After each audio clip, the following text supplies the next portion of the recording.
अरे ताई, मैंने वो गुप्ते की छत पे अभी एक लड़की देखी। तो इसमें बोलने का क्या है? हाँ, अरे वो ताई, वो लड़की मुझे देख के डर गई। तेरी शक्ल ही ऐसी है कि कोई भी डर जाएगा। अरे ताई मजाक छोड़ना। अरे वो लड़की पहले से ही डरी थी और मुझे देख के तो वो और भी घबरा गई।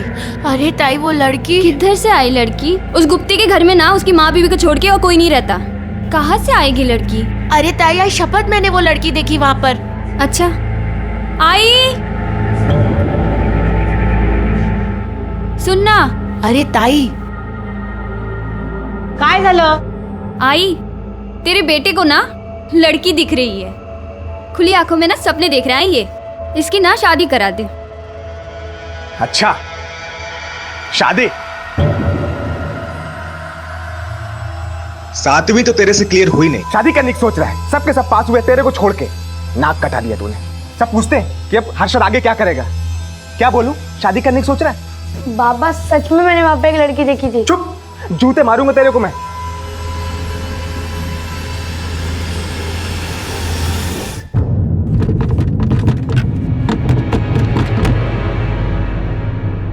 बोल, वो अपने आप बाहर कैसे आ गई? बोल। आई वो अपने अपने, मैंने उसे बाहर निकाला।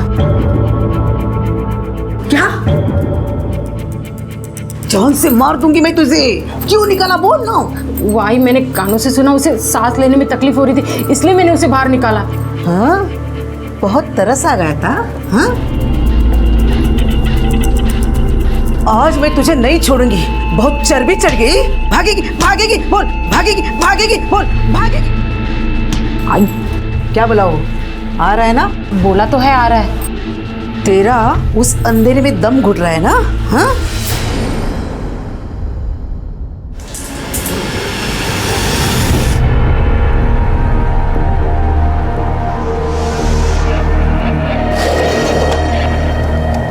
कौन है? कौन है?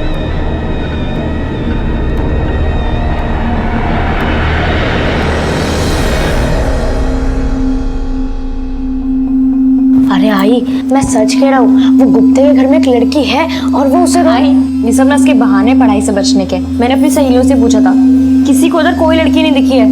वो लड़की ना सिर्फ इसी को दिखती है, कोई लड़की नहीं है उधर। अच्छा, वहाँ कोई लड़की नहीं है, और अगर फोटो निकाल के दिखाई तो? चल ले क्या, मानूंगी। तुम दोनों चुप बैठो और खाना खाओ। और सुन, गुप्ते के घर में उसकी बीवी और उसकी माँ के अलावा दूसरी कोई भी औरत नहीं है।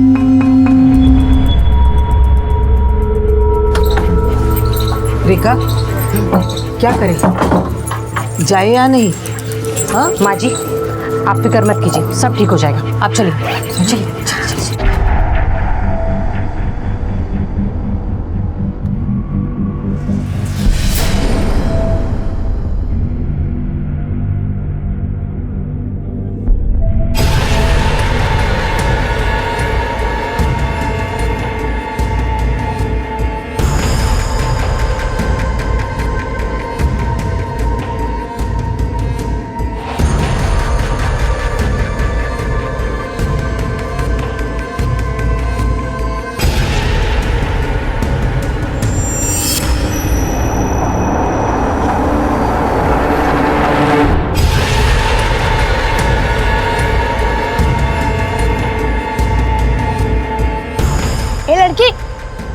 लड़की किधर है तू?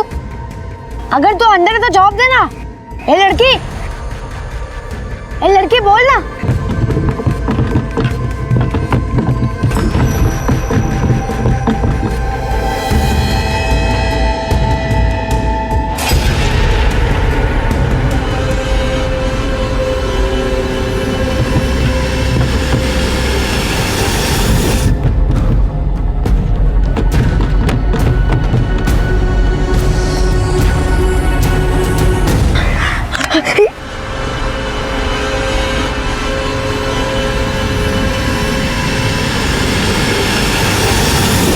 ज्यादा देर तक उसे अकेले नहीं छोड़ना चाहिए। तू फटाफट सब्जी ले और घर चली जा। मैं मंदिर जाके आती हूँ, 15 मिनट में आ जाती हूँ। सुन, दोबारा कोई गलती नहीं होना चाहिए, समझी ना?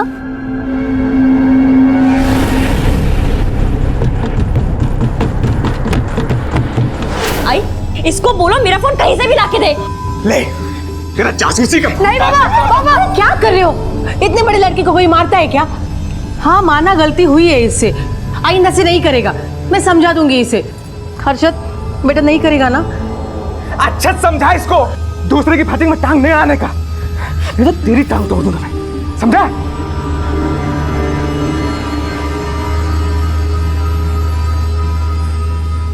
क्यों इंसान सिर्फ अपने ही घर की शांति और सफाई पर ध्यान देता है और उस बात की तरफ बिल्कुल अंधा बहरा हो जाता है जो किसी पर अपराध और अत्याचार की चीख चीख कर गवाही तक दे रही होती है। 15 साल का बच्चा हर्षद, जिसने अपने पड़ोस में ऐसा ही कुछ स्वाभाविक घटते हुए देखा था, और जब उसने उसे रोकने या जानने की कोशिश की तो उसे इससे दूर रहने की सलाह दी गई। क्यों हमारे खून में तेजी तब तक नहीं आती जब तक जुर्म या अत्याचार हमारी अपनी दहलीज लांघने नहीं पहुंच जाता, और जिसके परिणाम बहुत घातक सिद्ध हो सकते हैं।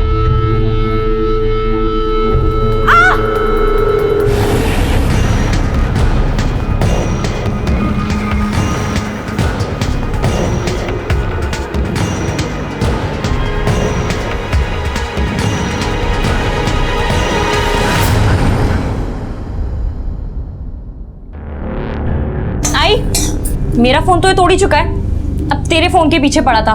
पता नहीं किससे फोन कर रहा था, मैंने छीन के काट दिया। ये ले तेरा फोन। किससे बात कर रहा था हर्षद?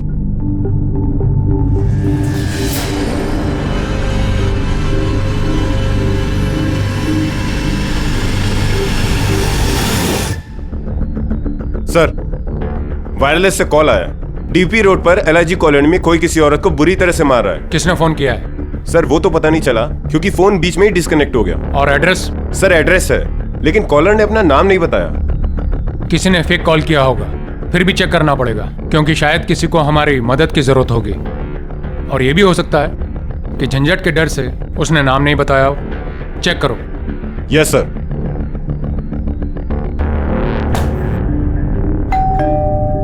कौन है? अरे साहब आप? हमें कंप्लेंट मिली है कि तुम्हारे घर में किसी लड़की के साथ मारपीट हो रही है। लड़की? हमारे घर में? नहीं नहीं, यहाँ कोई लड़की नहीं रहती, मैं और मेरी बहू रहती है। क्यों, तुम्हारी बहू लड़की नहीं है? बुलाओ उसे। हाँ हाँ बुलाती। रेखा, ए रेखा। हाँ यहाँ मारपीट किसके साथ हो रही है? तुम्हारे साथ? मारपीट नहीं साहब, कुछ नहीं है ऐसा। तुम्हारे अलावा और कौन रहता है इस घर में? नहीं नहीं, हम दोनों के अलावा कोई भी नहीं रहता है। चलो चेक कर दें। चेक करो। कोई नहीं साहब। साहब कोई नहीं। हाँ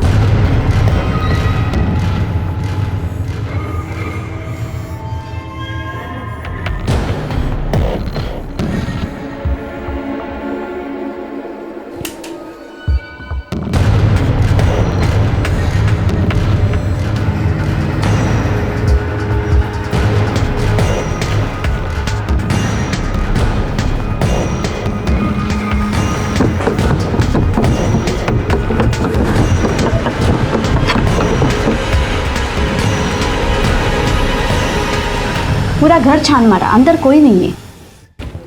सर सब जगह चेक किया, अंदर कोई नहीं है। तुम्हारा पति कहाँ है? वो यहाँ नहीं रहता? यही रहते हैं साहब, वो हफ्ते में सिर्फ 2 बार ही आते हैं, उनको काम की वजह से घूमना पड़ता है साहब। शायद फेक कॉल होगा, हमारे वजह से आपको तकलीफ हुई, सॉरी। साहब कंप्लेंट किसने की? कंप्लेंट करने वाले ने अपना नाम नहीं बताया। झूठा फोन किया होगा। ठीक है चलो।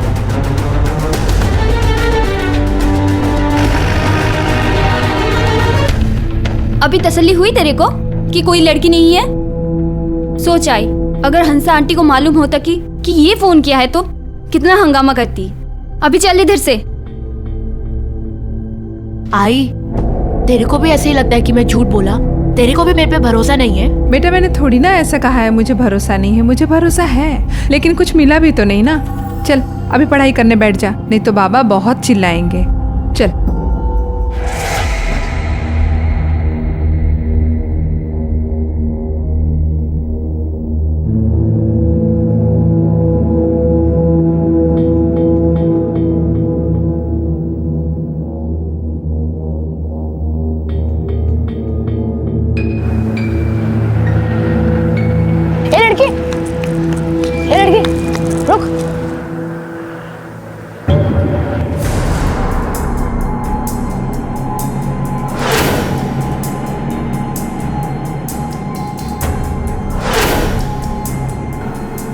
सॉरी, मुझे लगा कि आप वो नहीं हो।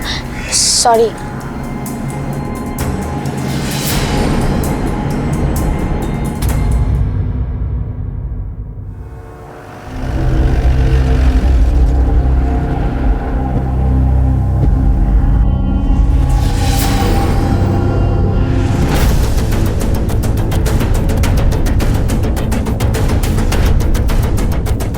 सर, लड़की की उम्र लगभग 25 के आसपास की है। किसी ने गला चीर कर उसकी हत्या की है। रिक्शा वाला जब सुबह आया, जब उसने उस बॉडी को देखा।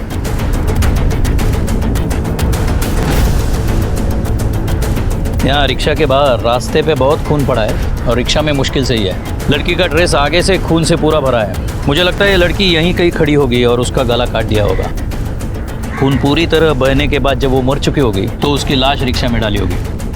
सर, हमने रिक्शा ड्राइवर को कस्टडी में ले लिया है। नहीं, मुझे नहीं लगता रिक्शा वाले ने खून किया है, क्योंकि अगर उसने खून किया होता तो लाश अपने ही रिक्शा में नहीं छुपाता, कहीं और डाल देता। सर, यहाँ पर काफ़ी सारी रिक्शाएं पार्क होती है और ये रिक्शा ड्राइवर पास के पार्क में ही सोते हैं। इसका मतलब खून किसी और ने किया है और लाश यहाँ रिक्शा में छुपाई है। एक काम करो, इलाके के सारे रिक्शा वालों के फ़ोन नंबर ले लो और पूछताछ करो। किसी पे ज़रा सा भी शक हो गया उसे उठा लो। लड़की के बारे में कुछ पता चला, मतलब उसका नाम, कहाँ की है वगैरह? नहीं सर, लड़की के पास कोई आईडी प्रूफ नहीं मिला, ना ही कोई पर्स, मोबाइल, कुछ भी नहीं। इसका फोटो सब पुलिस स्टेशन को भेज दो और ये भी देख लेना कहीं कोई मिसिंग कंप्लेंट आई है या नहीं। Okay sir. कौन थी ये लड़की और कौन थी वो लड़की जो संदूक में बंद थी? क्या इन दोनों का आपस में कोई संबंध था? और गुप्ते का इस लड़की से क्या लेना देना था? किसने खून किया था इस लड़की का और क्यों?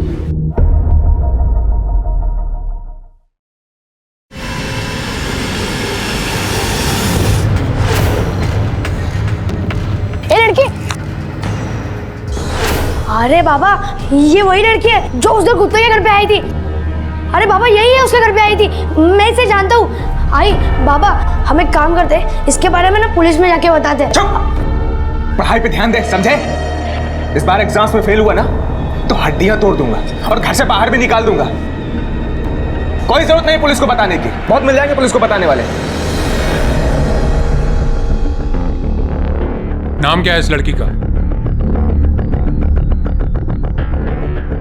साहब, रोशनी। तुम सब एक ही जगह काम करती हो? हाँ साहब, हम सब एक ही जगह काम करते हैं। किसके पास?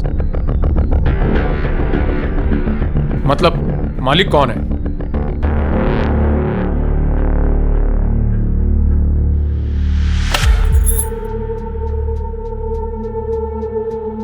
सुमन अक्का नाम है मेरा, उसी नाम से सब बुलाते हैं। ये रोशनी तुम्हारे लिए काम करती थी ना? हाँ साहब, बहुत अच्छी लड़की थी।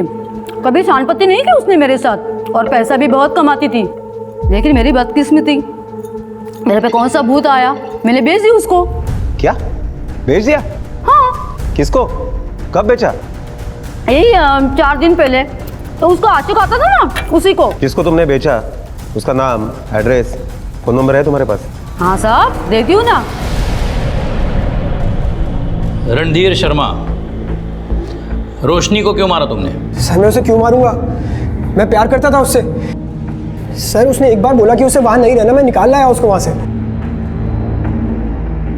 जहां से तू उसे निकाल लाया वहां से लड़की निकालना आसान बात नहीं है। सर, अक्का को पैसे दिए थे मैंने, तब जाकर उसने रोशनी को मेरे साथ जाने दिया। मतलब तूने उसे खरीद लिया था? सर, आप ऐसे कह सकते हैं, पर मेरे लिए रोशनी की आज़ादी की कीमत थी वो। ये फिल्मी डायलॉग मुझ पे मत मार। कितने पैसे दिए थे? 3 लाख रुपए। जिस दिन फर्स्ट टाइम मैं उसे घर लेकर आया। आओ रोशनी, आज से ये हमारा घर है, अब से हम यहीं रहेंगे। थैंक यू रणबीर, आपने मेरे लिए इतना कुछ किया है, ये घर, ये जिंदगी। लेकिन अगर मैं आपसे एक चीज और मांगू तो क्या आप देंगे? हाँ हाँ, बोलो, क्यों नहीं। मेरा एक पुराना काम अधूरा रह गया है, अगर आप बुरा ना माने तो क्या मैं उसे पूरा करके वापस आऊं? मुझे लगा कि किसी पुरानी फ्रेंड से मिलने गई होगी, तो मैं अक्का के यहाँ गया देखने की, क्या पता वो वहाँ हो, पर पता चला कि वो वहाँ भी नहीं आई। कहानी अच्छी बनाई तुमने, दुआ कर यही सच हो। तुमने रोशनी को कहाँ से खरीदा? वो हमारा एक सप्लायर है ना साहब, पावड़े करके, उससे लिया। और ये रोशनी पावड़े के पास कहाँ से आई? साहब ये मेरे को नहीं पता। पावड़े का नंबर और एड्रेस देना जरा। अब ये तो मत बोलना कि तुम्हारे पास उसका नंबर और एड्रेस नहीं है।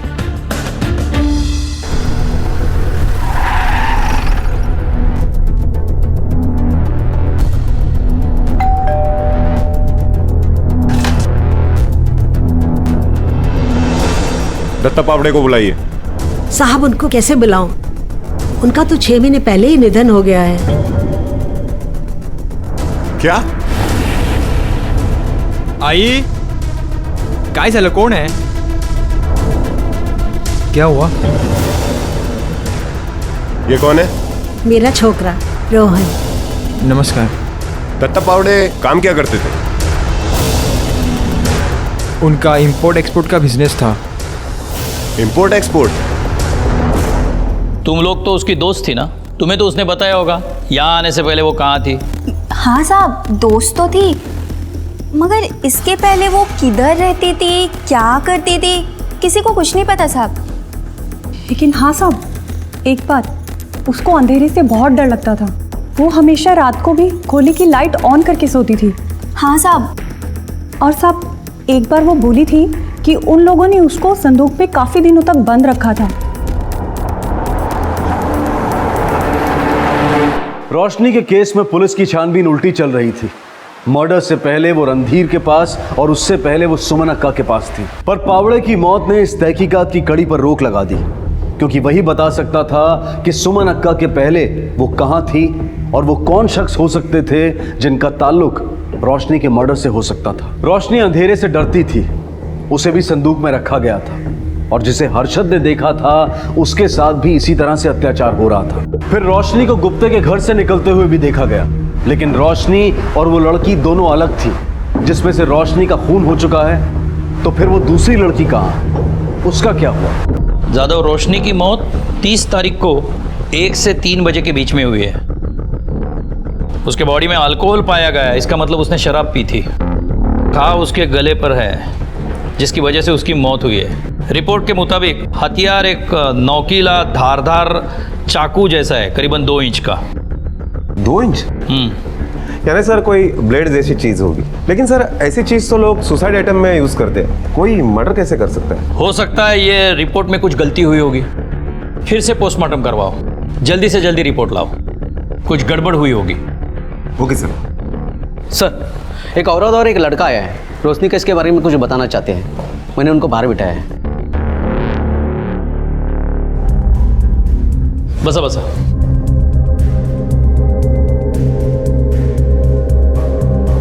बताइए क्या बताना चाहते हैं आप? साहब ये मेरा बेटा है हर्षद, इसको आपको कुछ बताना है। बोलो बेटा, क्या बताना चाहते हो?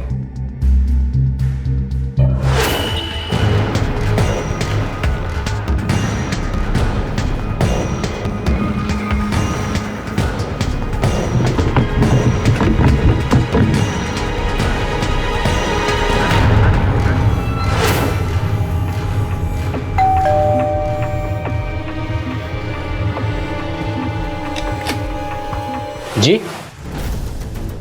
तुम कौन हो? यहाँ पे तो 2 औरतें रहती है ना? जी मेरा नाम परेश गुप्ते है, ये मेरा ही घर है। बोलिए। हमें इन्फॉर्मेशन मिली है कि आपने किसी लड़की को संदूक में कैद करके रखा है। क्या साहब, ऐसी जानवरों जैसी हरकत कोई कैसे कर सकता है? हमारे पास तुम्हारे घर का सर्च वारंट है, पता चल ही जाएगा। चलो।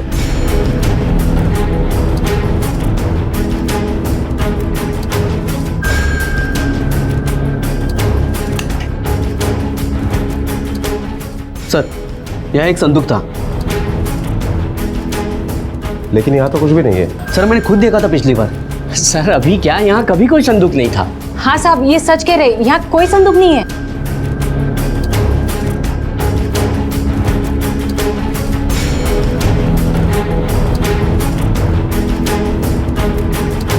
तुम्हारी माँ जी वो कहाँ है?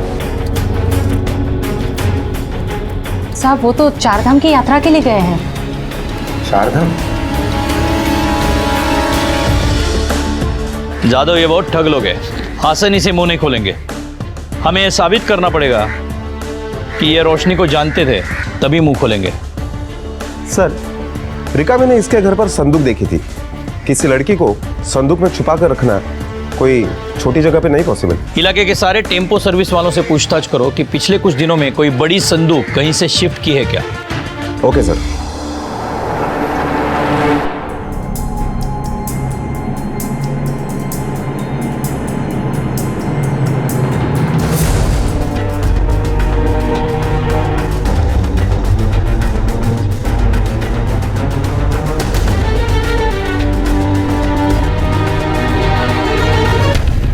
सर, हमने सभी लोगों से पूछताछ की, लेकिन किसी ने भी कोई संदूक शिफ्ट नहीं किया है। सर, ये पोस्टमार्टम रिपोर्ट है।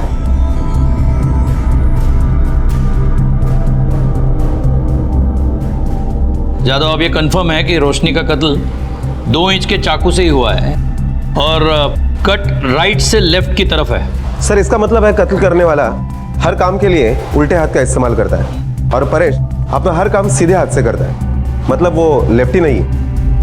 2 इंच का चाकू और लेफ्टी कातिल। वो बच्चा है ना हर्षद, उसे पुलिस स्टेशन बुलाओ। Okay sir.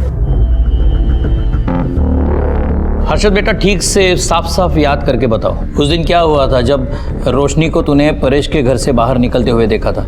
सर, मैंने उसे सिर्फ एक बार नहीं 2 बार देखा था। 2 बार?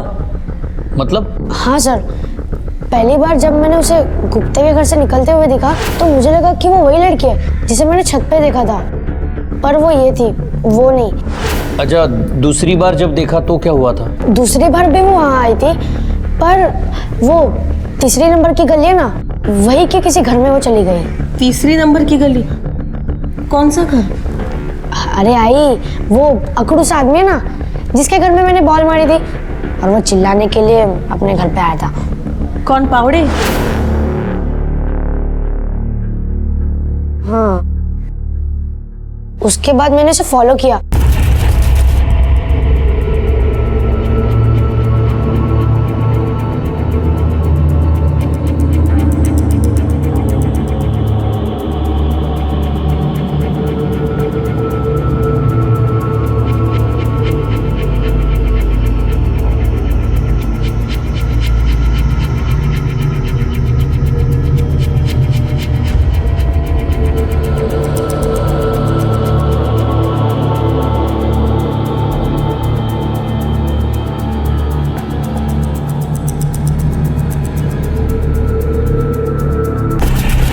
हर्षद बेटा, ये बात तुमने हमें पहले क्यों नहीं बताई? जानबूझ के छुपाई थी? छुपाई नहीं सर, पर वो जो पहले लड़की थी ना, वही मेरे दिमाग में आ रही थी, वो जो संदूक में बंद थी। और वैसे भी बाबा बोलते हैं कि किसी के लफड़े में नहीं पड़ना चाहिए।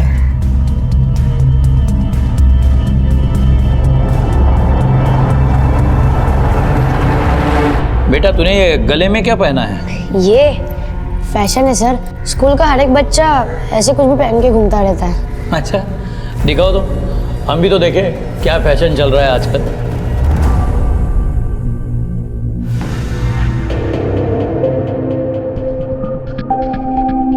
साहब, मैंने इसको बहुत बार बोला ये ऐसे मवाली की चीजें मत पहना कर, सुनता ही नहीं है मेरी बात। कौन कहता है ये पहनने से कोई मवाली होता है? ये तो हीरो है हमारा। रोशनी यहाँ आई थी तुम्हारे घर पर और कुछ देर बाद तुम्हारे घर से वो चली गई, तुम उसके पीछे गए। अब असलियत तुम हमें बताओगे या तुम्हें पुलिस स्टेशन लेके चलूं और खुद गूगलवाऊं? सर, आपको किसी ने कुछ गलत बता दिया है। रिका में इसको गाड़ी में डालो और पुलिस स्टेशन लेके चलो। इसकी 4 झूठी बातें सुनकर अभी सच्ची बात का इंतजार नहीं कर सकते हम। नहीं सर। और इसे इतना मारो कि इसकी हड्डी का 1-1 इंच हम एक्सपोर्ट कर सके। सर, ऐसा मत कीजिए सर। मैंने कुछ किया ही नहीं तो। साहब, इसके बाबा भी नहीं रहे, यही एक मेरा सहारा है साहब, इसको मत लेके जाओ साहब। अरे क्या पूछ रहे? जो विचारते थे बोलना, बोलना क्या नहीं तू? रोशनी मेरे बाबा को ब्लैकमेल करती थी। ब्लैकमेल? क्यों? क्योंकि मेरे बाबा ने उसे बेचा था और इस काली करतूत के बारे में हमें कुछ नहीं पता था। इसी बात के लिए वो मेरे बाबा को ब्लैकमेल करती थी, वो सबको बता देती, तो इस मोहल्ले में रहना हमारे लिए बहुत मुश्किल हो जाता साहब। इसीलिए उसका मुंह बंद रखने के लिए मैंने उसे पैसे दिए, और उस दिन वो पैसे लेने के लिए ये यहाँ पे आई थी। और फिर तुम उसके पीछे गए उसे मारने के लिए? नहीं सर, मैं तो अपने काम से निकल गया था। तुम्हारे घर के सर्च वारंट है मेरे पास, जल्दी से इसके ऊपर साइन करो। सर पर मैंने कुछ किया ही नहीं है। साइन करो। कर दे बेटा।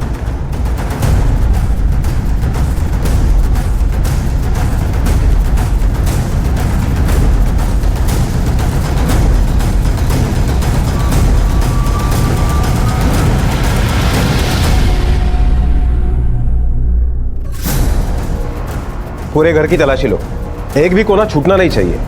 Okay sir.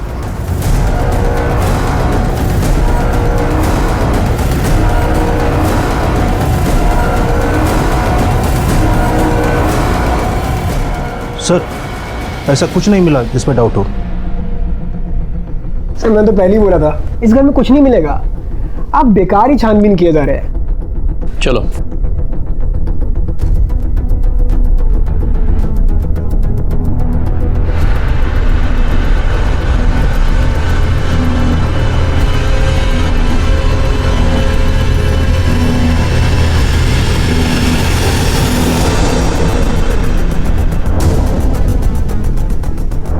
ये गले में क्या है तेरे? लेटेस्ट फैशन है ना? अरे सर ये तो ऐसी आर्टिफिशियल चेन है, ये लॉकेट है। निकालो जरा, निकालो।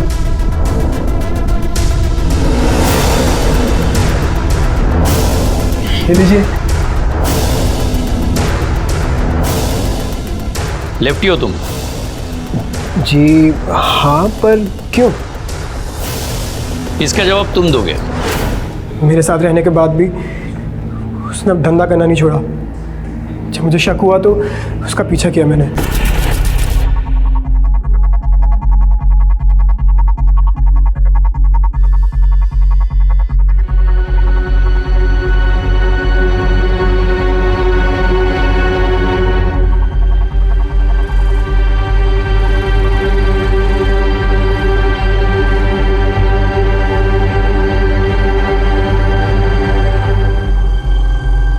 मैं ये देख के बर्दाश्त नहीं कर पाया सर। जब वो वापस लौटी तो उसे ये तक याद नहीं था कि आज 30 तारीख को और मेरा बर्थडे है। मैंने उसे याद दिलाया, उसे पार्टी के बहाने रेस्टोरेंट लेके गया जहाँ मैंने उसे शराब भी पिलाई।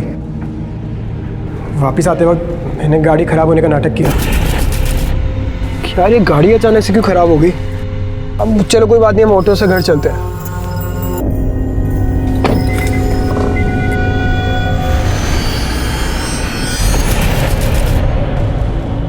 तुम लोगों का यही प्रॉब्लम है, हर चीज़ की जल्दी रहती है। जल्दी से प्यार किया, जल्दी शादी करना चाहते थे, जल्दी से उसे मार भी डाला बिना उसे पूछे कि सच क्या है और जाने।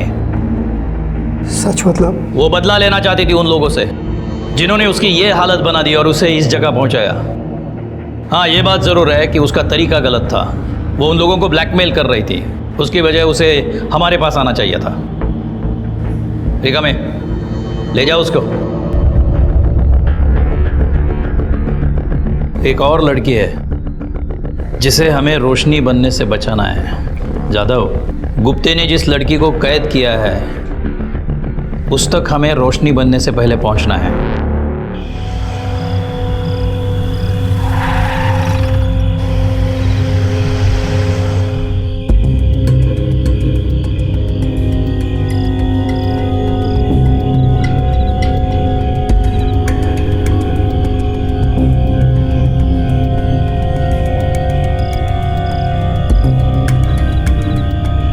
पीछे करो।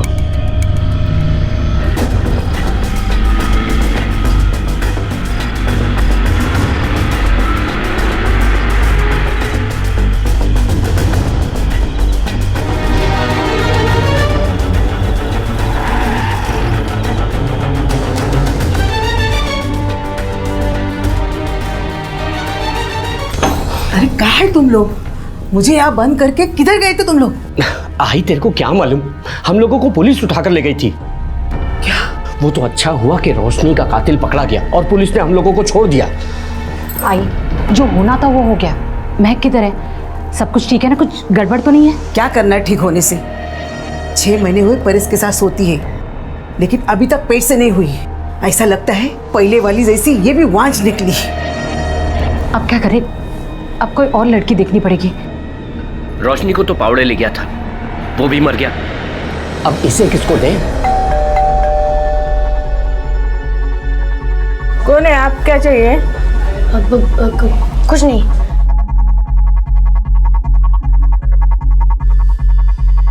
किसी को कुछ देने की जरूरत नहीं, मैंने सब इंतजाम किया है। इस ड्रम में उसको डालते हैं और ऊपर से ये तेजा फेंक देते हैं। 2 दिन में हड्डियां गल जाएगी, फिर बची हुई हड्डियां इधर उधर फेंक देंगे।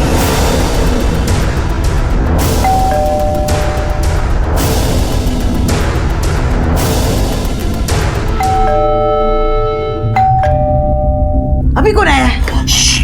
आई, आवाज मत कर। तुम लोग अंदर जाके छुप जाओ, मैं देखता हूँ। चल चल चल चल चल, चल।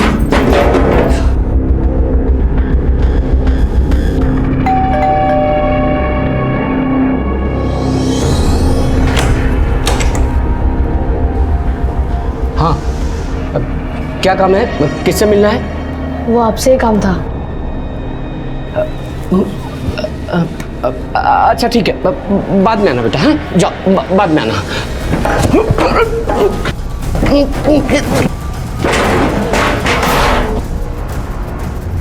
अंदर और 2 लोग हैं, उनको भी पुलिस स्टेशन लेके चलो।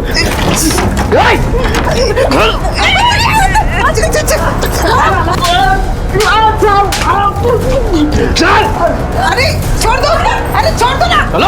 अरे अरे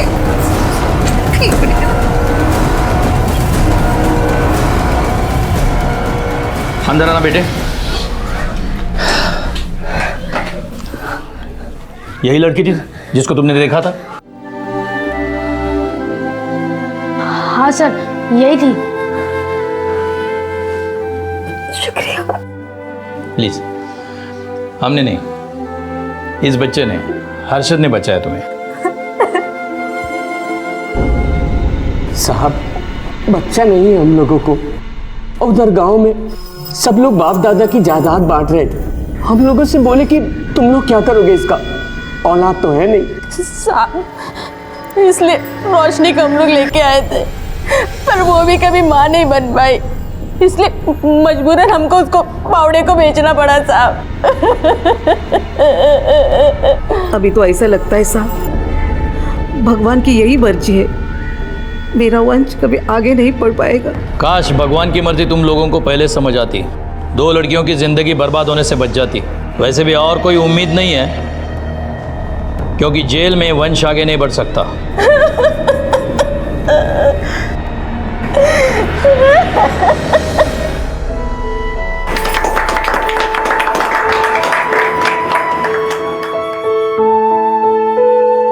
हर्षद और विमला ने एक जिम्मेदार नागरिक होने का फर्ज निभाया।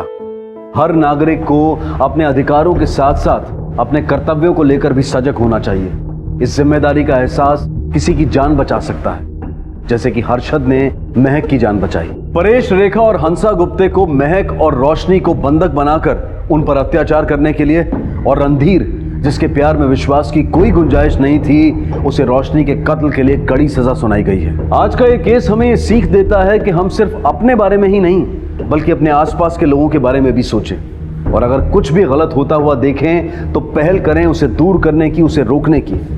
हो सकता है कि किसी को उसकी जिंदगी का तोहफा वापस मिल जाए, महक की तरह। सॉरी यार श्रेया, इस हफ्ते भी नहीं आ पाऊंगा। कल एक अर्जेंट मेडिकल कॉन्फ्रेंस आ गई है और उसके बाद बहुत सारा काम है यहाँ पर, तो लगता है कि नेक्स्ट वीकेंड ही आ पाऊंगा। ठीक है, लेकिन अपना ख्याल रखना। Okay, bye bye. क्या कहा तुम्हारे मिस्टर ने? लॉटरी लगी है, इस सैटरडे संडे भी हम साथ रहेंगे, क्योंकि द ग्रेट मिस्टर अविनाश को अपने काम से फुर्सत ही नहीं है। हमें प्यार करने से। इस लड़की ने परेशान करके रखा है मुझे।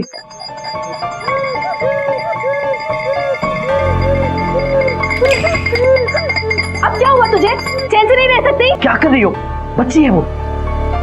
बच्चों यहाँ देखो, इसे रोते नहीं। गुड गर्ल ना। ये देखो अंकल तुम्हारे लिए क्या लाए हैं, चॉकलेट।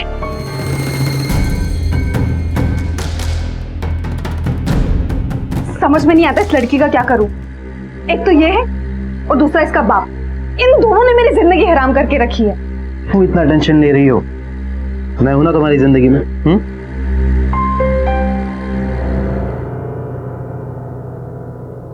शादी की बुनियाद भरोसे की नींव पर टिकी होती है, और जब यह भरोसा टूटता है तो रिश्ते बिखरने के साथ साथ जिंदगियां भी बिखरने लगती हैं। श्रेया का पति अविनाश एक मेडिकल रिप्रेजेंटेटिव था और काम के सिलसिले में उसे अक्सर शहर से बाहर रहना पड़ता था। लेकिन अविनाश इस बात से बिल्कुल बेखबर था कि उसकी पीठ पीछे श्रेया अक्षत के साथ अपना अफेयर चला रही थी। वो अक्सर अविनाश की गैर मौजूदगी में श्रेया के पास आता था और उनकी इसी नजदीकी का बुरा असर उनकी बेटी रिया पर पड़ रहा था। वो कुछ बोल नहीं पाती थी, लेकिन अंदर ही अंदर उसे ये बात खाई जाती थी कि जब उसके पापा नहीं होते थे तब कोई और उसके घर आता था और उसके पापा की जगह लेता था। ये बात उसे बर्दाश्त नहीं थी, लेकिन वो किसी को बता नहीं सकती थी, मजबूर थी। और उसकी इसी मजबूरी का फायदा उठाकर श्रेया और अक्षत के प्यार का इस सिलसिला चलता रहा।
अविनाश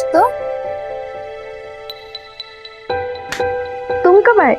जस्ट अभी अपनी फैमिली को मिस कर रहा था, तो जैसे ही पता चला ट्रिप कैंसिल हो गई, झट से पैकिंग की और फट से आ गया। अच्छी लगी ना सरप्राइज? काश तुम्हें ऐसे सरप्राइज देने ही ना पड़ते। मतलब? I mean, तुम्हें यहाँ से कहीं जाना ही ना पड़े। हाँ यार, मन तो मेरा भी नहीं करता। तुम फ्रेश हो लो, मैं तुम्हारे लिए कुछ खाने को लाती हूँ। क्या बस?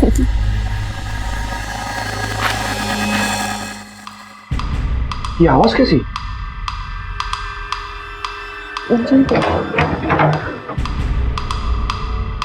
श्रेया, ये खिड़की खुली क्यों रखी है? बिल्ली उल्ली घुस जाएगी अंदर। अब तुम भी क्या इस खिड़की के पीछे पड़े हो? इतने दिनों बाद तो आए हो, चलो ना तुम जल्दी से फ्रेश हो लो, बहुत दिन हो गए तुम्हारे साथ वक्त बिताए। ओके।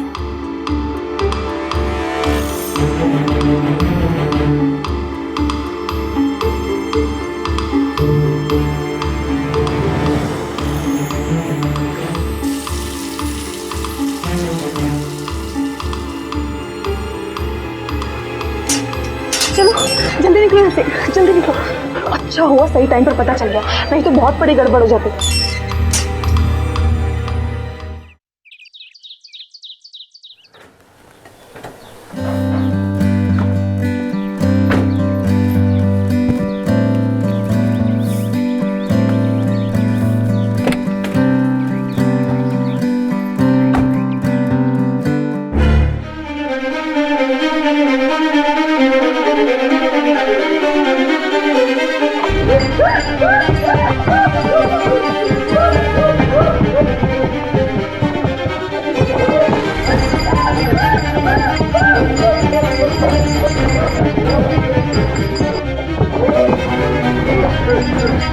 क्या हुआ बेटा? क्या हुआ? क्या?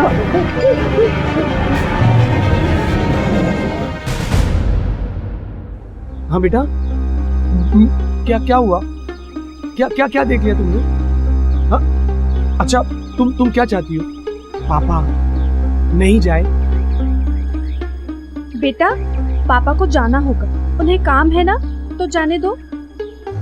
अच्छा अच्छा, ओके ओके। पापा अपनी राजकुमारी को छोड़कर कहीं नहीं जाएंगे, इधर ही रहूंगा। ये क्या कर रहे हो अविनाश? ये तो बच्ची है, जिद तो करेगी ही ना। काम जरूरी है, तुम्हें जाना होगा। रिया से जरूरी मेरे लिए और कुछ नहीं है। चलो बेटा।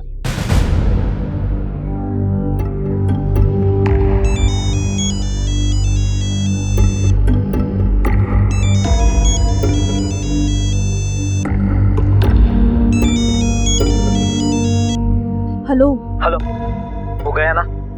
नहीं गया। इस रिया की बच्ची ने सब बिगाड़ दिया। मुझे समझ में नहीं आ रहा इस लड़की का क्या करूं। अब तो मुझे भी डर लगने लगा है कि अविनाश को सब बताना दे। अब तो कुछ करना ही होगा।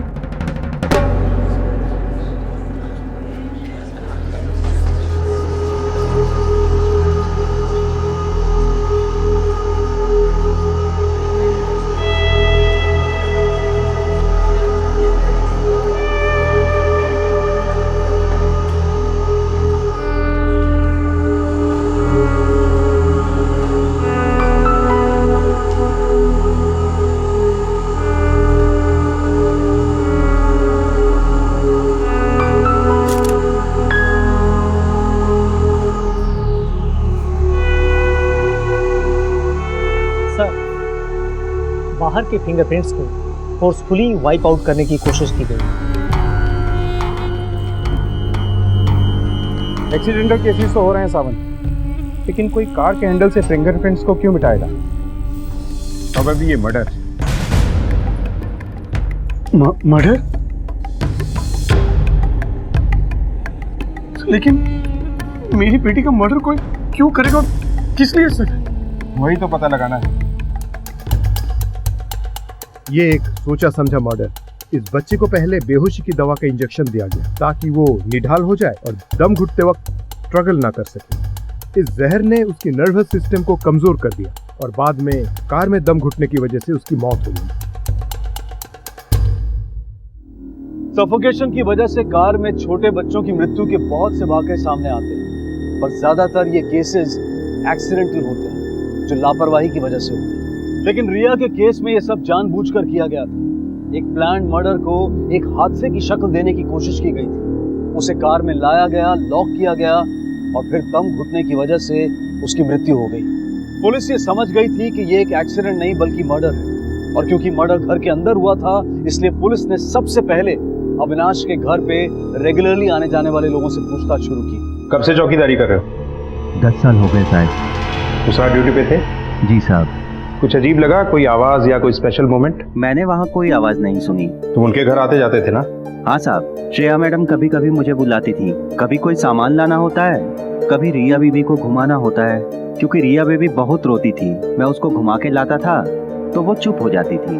रोती क्यों थी? साहब ये तो मुझे मालूम नहीं है, लेकिन उसकी वजह से श्रेया मैडम बहुत परेशान रहती थी। ठीक है, तुम जा सकते हो। अच्छा, नमस्ते।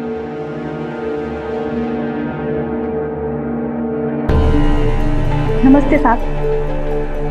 कब से काम कर रही हो? साहब 4 साल से। कभी कोई झगड़ा? नहीं साहब, झगड़ा क्यों होगा भला? साहब टाइम पे पगार दे ही देते थे। कितने बजे आती थी तुम काम के लिए? सुबह शाम 2 टाइम। मेम साहब कभी कभी आने के लिए मना कर देती थी। साहब घर पे नहीं होते थे ना, तो घर पे कोई काम ही नहीं पड़ता था करने के लिए। अच्छा, ये जो इनकी बेटी है रिया, इसके साथ सब ठीक से पेश आते थे? जी साहब, पर मेम साहब बच्चे को कभी कभी डांट देती थी। वो भी क्या करे बेचारी, बच्ची को लेके वो बहुत परेशान थी। भगवान किसी भी बच्चे को ऐसी बीमारी ना दे। सर, अविनाश के घर से फोन आया है, कोई सामान गायब नहीं। तुम जाओ।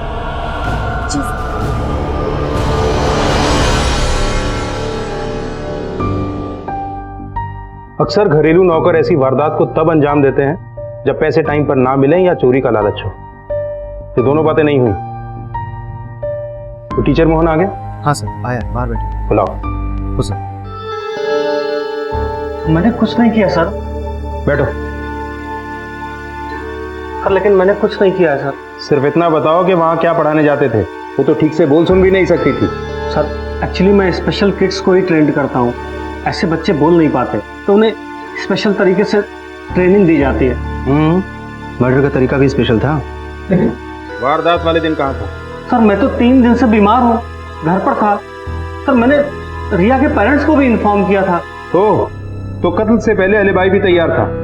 रोज वहां जाते थे तुम, तो हादसे से ठीक 3 दिन पहले छुट्टी क्यों ली? सर मैंने तो आपसे कहा मेरी तबीयत खराब थी। सर आप चाहिए मेरे डॉक्टर से पूछ लीजिए, मेरे पड़ोसियों से पूछ लीजिए, मुझे वायरल था सर। सर मैं तो 3 दिन तक घर से बाहर भी नहीं निकला हूँ। सर ये सही कह रहा है। मैंने पड़ोसियों से और डॉक्टर से तफ्तीश की है। शख्सियत का क्या हुआ? वैसे करते क्या हैं आप? सर मेरा गारमेंट एक्सपोर्ट का बिजनेस है। अविनाश के घर कितना आना जाना था? रोज या कभी कभी?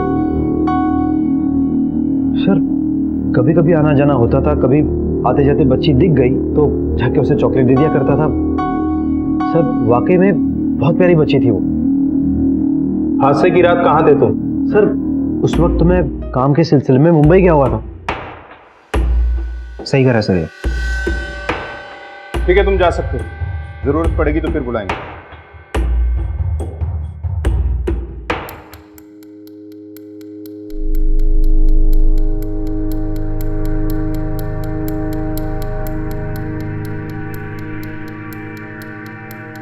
ना मोटिव समझ में आ रहा है, ना किसी पे शक पुख्ता हो रहा है। आखिर क्यों कोई 9 साल की डाउन सिंड्रोम बच्ची को मारने की कोशिश करेगा?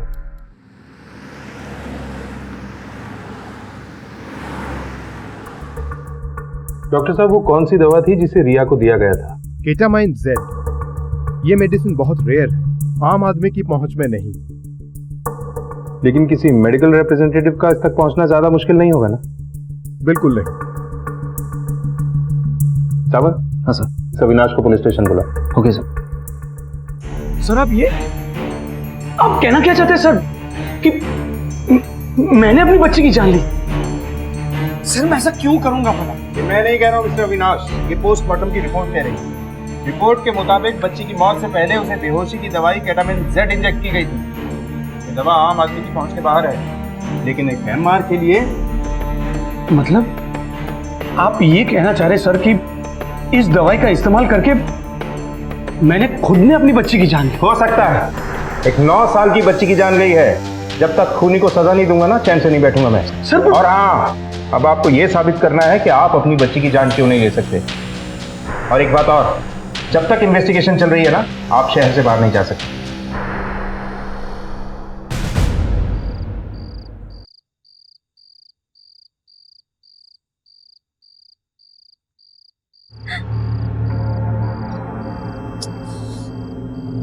तुम पागल हो क्या?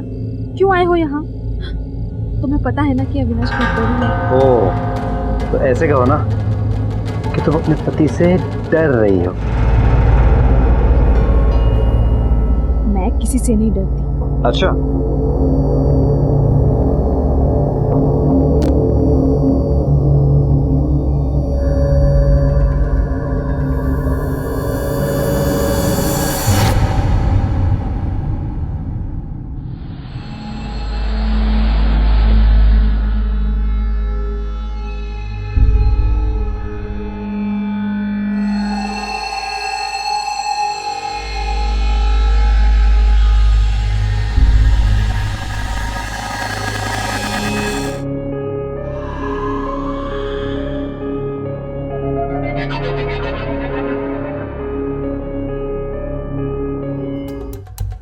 सर कुछ इंटरेस्टिंग फैक्ट सामने आए हैं। क्या? अभी कुछ दिन पहले ही अविनाश ने अपनी इंश्योरेंस पॉलिसीज, बॉन्ड्स और प्रॉपर्टी की वसीयत में अपनी पत्नी को, मतलब श्रेया को नॉमिनेट किया था। Good, interesting. अब कड़ी मिली है। अविनाश हैमर था और श्रेया उसकी पत्नी। मतलब श्रेया उस मेडिसिन तक आसानी से पहुंच सकती। पर सर इससे क्या साबित होता है? साबित नहीं होता है साबित, सुराग मिलता है। अविनाश की मौत से सिर्फ और सिर्फ श्रेया को फायदा होने वाला था। हो सकता है अपनी बच्ची के मर्डर में भी इसका हाथ हो। याद है मोहन और उस मेड ने क्या कहा था? इस किस्म के बच्चों के माँ बाप अक्सर अपने बच्चों से खींच जाते हैं। एक काम करो, श्रेया पर नजर रखो। वो कहाँ आती जाती है, किससे मिलती है, उसके फोन रिकॉर्ड, सब कुछ। हो सर।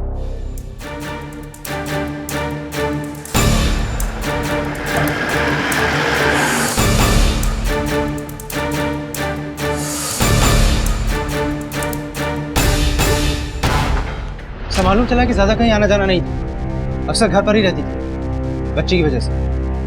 ये कॉल रिकॉर्ड से सर। सर एक नंबर से श्रेया के फोन पे बार बार कॉल आ रही, पहले भी इसी नंबर से आती थी। श्रेया भी इस नंबर पे कॉल करती थी सर। कमाल की बात यह है कि ये कॉल्स तब आते थे जब अविनाश घर पर नहीं होता था। अविनाश के मर्डर के बाद इस नंबर से दोबारा कॉल नहीं आया। मुझे लगता है इस केस को सॉल्व करने में ज़्यादा वक्त नहीं लगेगा। पता कि ये नंबर किसका है? वही अक्षत सर, अविनाश के मोहल्ले का लड़का।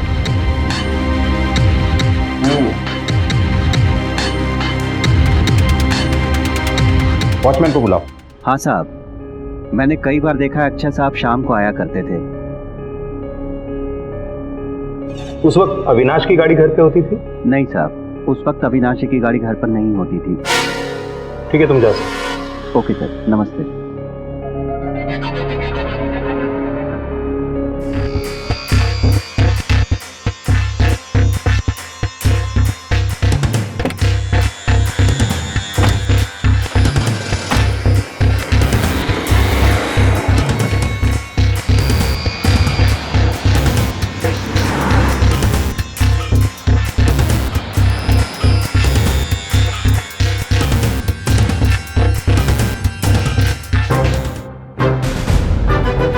थोड़ा मसाज का मौका हमें भी दे दो।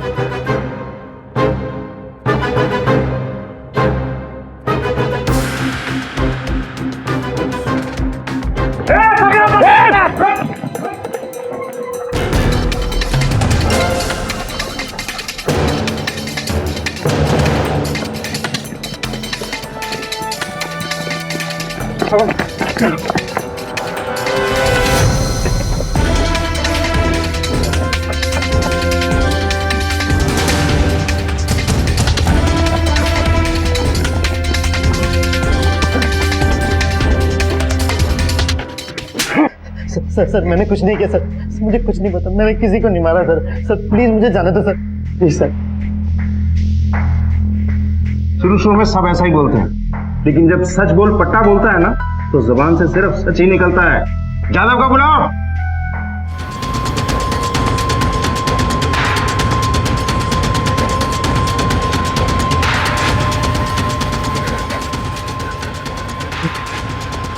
रुक जाइए सर, सर रुक जाइए सर, सब बताता हूँ सर, बताता हूँ सर। सर मेरा और श्रेया का रिलेशनशिप था सर। मैं रिया को चॉकलेट खिलाने के बहाने उसके घर जाया करता था। अविनाश जब भी टूर पे जाते थे हम दोनों बाहर मिलते थे सर। क्यों मारा रिया और अविनाश को तूने? बोल। सच कह रहा हूँ सर, मैंने अविनाश को नहीं मारा। हाँ मैं मानता हूँ कि मैं उसको मर्डर करने गया था सर, लेकिन मैंने उसको नहीं मारा सर। सर वो तो पहले से मरा हुआ था। हाँ सर सर सर ये सब करने के लिए मुझे श्रेया ने कहा था सर।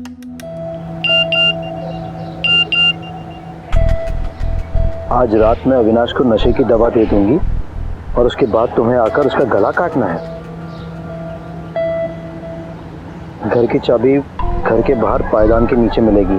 जैसे कहा जाए वैसे करना और फिर गायब हो जाना। फोन भी मत करना।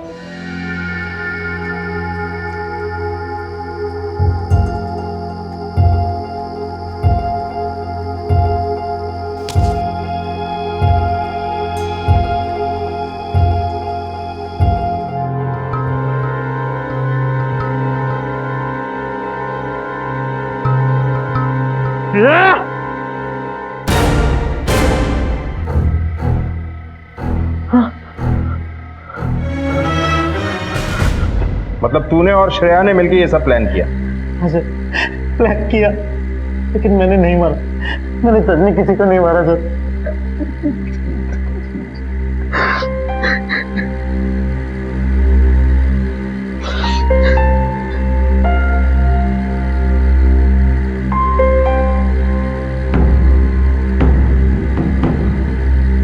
सर फॉरेंसिक रिपोर्ट आ गई है। जिस चाकू से कत्ल हुआ उस पर श्रेया की उंगलियों के निशान पाए गए हैं। और अविनाश के शरीर में वही बेहोशी की दवा है जो रिया के शरीर में थी। अब इस मास्टरमाइंड मिसेस श्रेया शर्मा से मिलते हैं, चलो। ये क्या बकवास है? मैंने अक्षत को कोई एसएमएस नहीं किया। चिल्लाओ मत, मैसेज तुम्हारे फोन से किया गया था। अगर तुमने नहीं किया तो कौन करेगा? देखिए, मैंने किसी का मर्डर नहीं किया है, आपको कोई गलतफहमी हुई होगी। मैडम, हम सबूत की बिना पे बात करते हैं, हवा में नहीं। अब डबल मर्डर केस के लिए अंदर जाने के लिए तैयार हो। पोस्टमार्टम रिपोर्ट के हिसाब से अविनाश को भी मौत से पहले वही बेहोशी की दवा दी गई थी जो रिया को दी गई थी। पहले अपनी बेटी रिया, बाद में अविनाश, दोनों का मर्डर तुमने किया। ये सब आप क्या कह रहे हैं? मैंने ऐसा कुछ नहीं किया है, मेरी बात का यकीन कीजिए। ये सब कोर्ट में साबित करना। समता, अरेस्ट करो इसे। श्रेया का नार्को टेस्ट करवाया गया। उस टेस्ट में भी श्रेया ने यही कहा कि उसने खून नहीं किया है, लेकिन उस टेस्ट के रिजल्ट पुलिस को हैरान कर देने वाले थे, क्योंकि पुलिस के पास श्रेया के खिलाफ सबूत थे और मोटिव भी साफ था। लेकिन पुलिस अब पूरी तरह से कंफ्यूज थी कि अगर श्रेया ने ये मर्डर्स नहीं किए हैं तो फिर किसने किए?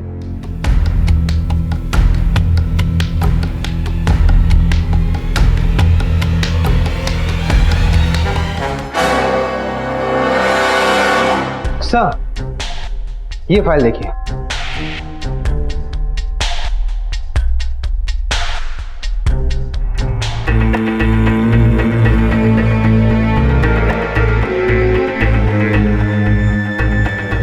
ये चाकू लो, इस डमी का गला रेत दो।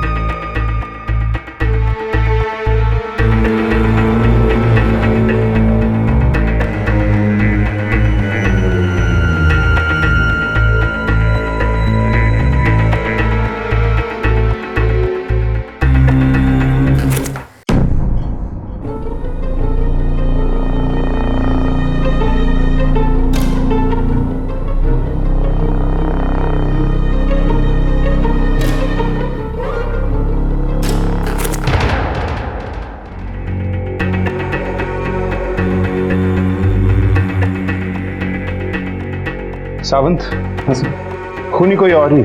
गले पे जो स्लैश का मार्क है उसकी मूवमेंट के हिसाब से जिसने भी ये मर्डर किया है वो लेफ्ट हैंडेड, और श्रेया और अक्षत दोनों राइट हैंडेड।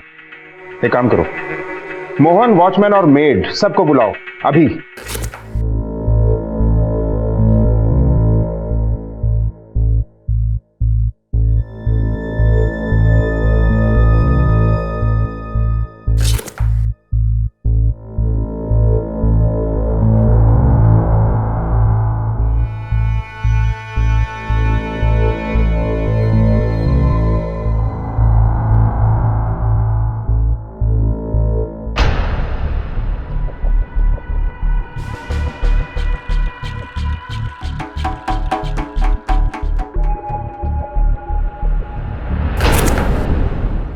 सर, मैं आपको पहले भी बता चुका हूँ, मैं अपने घर पर बीमार पड़ा हुआ था। मैं अविनाश जी के घर तक गया ही नहीं।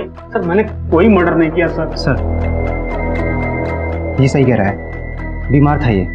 पड़ोसी लोग पहले भी कह रहे थे और अभी भी यही कह रहे हैं कि कई दिनों से बाहर नहीं गया। फिर ये श्रेया के मोबाइल से एसएमएस कैसे कर सकते हैं?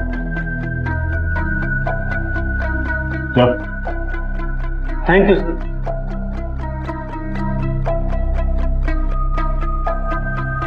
सावन, अगर कातिल इनमें से कोई नहीं है तो फिर कौन हो सकता है? अब कोई नहीं बचा है, कहीं ये मामला यहीं ना अटक जाए। एक काम करते हैं, अविनाश के ऑफिस से पिछले 20 दिन का पूरा रिकॉर्ड निकलवाते हैं। उसके लैपटॉप, ईमेल, सब कुछ, उसकी बेटी के मौत के 7 दिन पहले से लेके अब तक का। चलो। सर, अविनाश की किसी से कोई दुश्मनी नहीं, एकदम सीधा साधा आदमी था वो। अच्छा, ये अविनाश आखिरी बार ऑफिस कब आया? सर, जिस दिन उसकी लड़की की डेथ हुई थी, शायद उसके 2-3 दिन पहले, उसके बाद नहीं आया।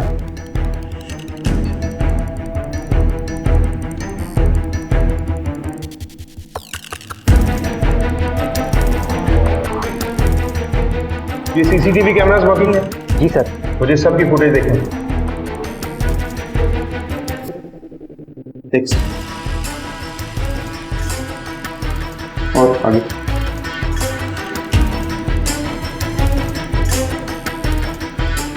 ठीक है, ये दोनों हाथों से? सर, यही तो खूबी थी उसकी, वो दोनों हाथों से लिख सकता था। इनफैक्ट सर, वो अपने सारे काम दोनों हाथों से कर सकता था। अच्छा, ये उस दिन उसने यहाँ से कोई सामान लिया था? I mean, कोई स्पेशल मेडिसिन या कुछ और? हाँ सर, एक दवा के कुछ पैकेट लिए थे जो उसे कोई मेडिकल स्टोर में डिलीवर करने थे। क्या बता सकते हैं वो दवा कौन सी थी? केटामाइन से? ये तो वो दवा है जो रिया की बॉडी में मिली थी और अविनाश की बॉडी में भी। अब पता ये करना है कि उस मेडिकल स्टोर तक ये दवा पहुंची या नहीं।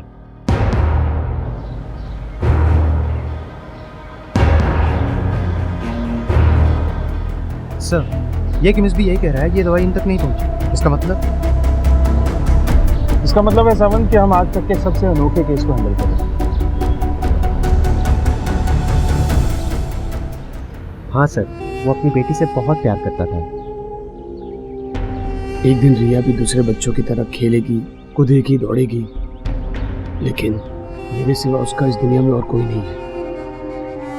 उसकी अपनी माँ उससे खींची खींची रहती है, सिर्फ अपनी एक जिम्मेदारी समझती है। यार, कल अगर मुझे कुछ हो गया ना, तो रिया का क्या होगा? अरे पागल, तुझे कुछ क्यों होगा? होने के लिए तो कुछ भी हो सकता है यार।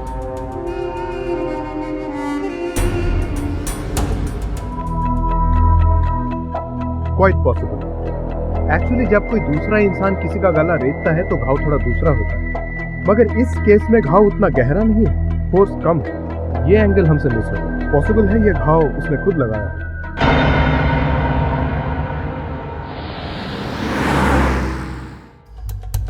ये एक सोचा समझा मर्डर है। इस बच्चे को पहले बेहोशी की दवा का इंजेक्शन दिया गया। ठीक है, ये दोनों हाथों से? सर, यही तो खूबी थी इसकी। एक्चुअली जब कोई दूसरा इंसान किसी का गला रेतता है तो घाव थोड़ा दूसरा होता है, मगर इस केस में घाव उतना गहरा नहीं है। ये एंगल हमसे मिस है। पॉसिबल है ये घाव खुद ने लगाया है।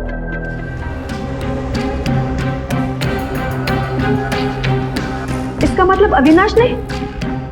जी हाँ, अविनाश ने। जरा सोचिए, वो कौन था जिसकी पहुंच दवा तक थी? वो कौन था जो आपके मोबाइल से आसानी से मैसेज कर सकता था? वो कौन था जिसे आपके और अक्षत के बारे में पता हो सकता था? वो कौन था जिसकी पहुंच कार तक थी और रिया के बेडरूम तक भी? सिर्फ अविनाश। अविनाश आपसे इस बेवफाई का बदला लेना चाहता था, लेकिन उसे डर था कि उसके बाद रिया का क्या होगा, इसलिए उसने रिया का मर्डर कर दिया और खुद की जान ले ली। मैं बताता हूं क्यों हुआ था। क्योंकि उसने आपको आपके बॉयफ्रेंड के साथ देख लिया था, उसे आप पर शक हो गया। फिर उसने आप पे नजर रखना शुरू कर दिया और उसका शक यकीन में बदल गया। उसके मन में बदला लेने की भावना आई। उसने प्लानिंग शुरू कर दी। इंटरनेट पे मर्डर करने के तरीके ढूंढने लगा और वो तरीका चुना जो उसकी पहुंच में था। इसलिए उसने सबसे पहले अपनी बेटी की जान दी। वो तुम्हारे भरोसे रिया को नहीं छोड़ना चाहता था। वो जानता था कि तुम्हारे साथ उसका भविष्य सुरक्षित नहीं है, इसलिए उसने रिया को बेहोशी की दवा दी ताकि दम घुटने पर वो स्ट्रगल ना कर सके। फिर उसने आपके मोबाइल से अक्षत को मैसेज किया, जिसमें अक्षत आसानी से फंस गया, क्योंकि उसमें साफ हिदायत थी कि अक्षत कॉल बैक नहीं करेगा। उसके बाद अविनाश ने सेंट आइटम डिलीट कर दिया होगा ताकि आपको पता न चल सके। उसके बाद अविनाश ने वो जहर लिया जो उसने अपनी बेटी को दिया था, और चाकू लिया आपके किचन से जिस पर आपके हाथों के निशान थे। चाकू के मुठ पर कपड़ा रखकर अपना गला स्लैश कर लिया, और फिर जब अक्षत आया उससे पहले ही अविनाश मर चुका था। Excellent planning. और जानते हैं ये सब कुछ हुआ आपके धोखे की वजह से, आपके एक्स्ट्रा मैरिटल अफेयर की वजह से। एक पति ने आपको इतना प्यार दिया और आपने उसे बदले में दिया धोखा, और इसकी सजा भुगती आपकी मासूम बेटी ने। और शायद वो चाहता भी नहीं था कि उसकी बेटी की परवरिश आप जैसी औरत करे। लेकिन अब तो आपको पता चल चुका है ना कि मैंने मर्डर नहीं किया है, तो अब तो मुझे यहाँ से जाने दीजिए। नहीं, अभी आप आजाद नहीं हैं, क्योंकि ये साबित हो जाएगा कि अविनाश ने आत्महत्या की है। लेकिन एसएमएस, चाकू पर आपके हाथों के निशान और अक्षत के कन्फेशन के बाद मैं ये साबित नहीं कर पाऊंगा कि आप लोगों ने अविनाश की हत्या की साजिश नहीं की। अब बाकी की जिंदगी ये साबित करने में लगाना होगा कि आप लोग बेकसूर हो। चलो।